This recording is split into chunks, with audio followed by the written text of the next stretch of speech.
السلام عليكم. السلام عليكم، ازيك؟ السلام. الحمد لله على السلامة. أخبارك إيه؟ كيف حالك يا دكتور؟ اخبارك؟ يومك طيب؟ مظبوط. والله يا دكتور عامل إيه؟ سويت لي شيء عظيم. الله يخليك. نورتنا والله. نورتنا. أنت راجع على طول؟ على طول. اتفضل اتفضل. السلام عليكم، معاكم عيد منصور الناصر من السعودية. جيت لعيادة الدكتور طارق من طرف عمي. جاني سوالي الموعد، جا الوالد قبل لا أجي حجز لي موعد وجيت. طبعا كانت حالتي قبل زي ما تشوفون هنا بداية صلع، إذا هي واضحة أو لا. 20 سنة وكانت بداية صلع، فكان فيها تأثير نفسي كثير. الكاب كان على طول معي، وين ما أروح الكاب معي، وما أرضى أفسخ قدام أحد إلا في غرفة النوم. وقت أنام أشيل الكاب. فلما جيت هنا كنت متردد، إن الكل قال مصر ما ينفع فيها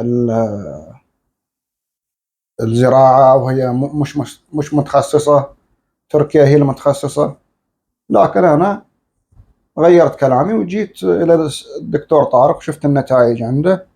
تكلمت معاه، ما قصر معي، قال لي أنت محتاج 1 2 3 ونتوكل على الله.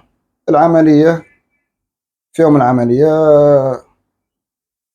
شغلوا الشعر وما شابه ذلك. كانت في البداية متعبة، بس بعد ما يحطون لك البنج ما تحس بحاجة. وقت شيل الشعر، وقت حط الشعر، الحمد لله كانت العملية ممتازة.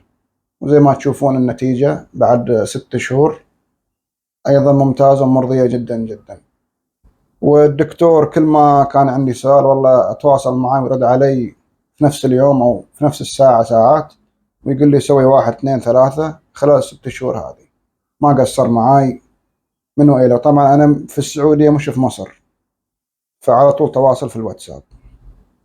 عيد منصور، أستاذ عيد كان معانا من 6 شهور، جالنا من السعودية. كان بيعاني من صلع وتساقط شعر، ودي كانت صوره قبل.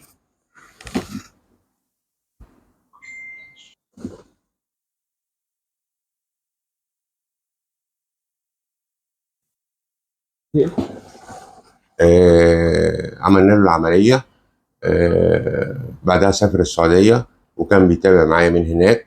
والحمد لله هو النهارده لسه نازل من المطار، جه عليا على طول ونشوف النتيجة. والحمد لله النتيجة ممتازة جدا جدا. وانا سعيد طبعا ان انا شفتك يا استاذ عيد النهارده.